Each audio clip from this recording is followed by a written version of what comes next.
Zajvald, evo prilike, Salzburg vodi. 12. minut, Salzburg stiže do prednosti. 1:0. Radost za najmlađeg trenera u ovogodišnjem izdanju Lige šampiona. Pao je tamo jedan igrač Dinama, neće ovdje biti priznat gol, oglasio se ranije Tobias Štiler. Sad ovo vrlo interesantno, ali opet bune se fudbaleri Dinama, verovatno jer su dali gol. Da nije bilo pogotka, ne bi bilo ni prigovora. Da vidimo kakva će biti procena Tobiasa Štilera.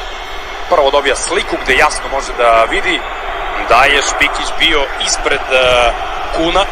Na kraju je lopta pogodila Pavlovića, ali evo da vidimo. Ipak gol. Iz ovog kadra je procenio Štiler da Špikić nije smetao Kunu. 1:1 Dinamo izjednačio.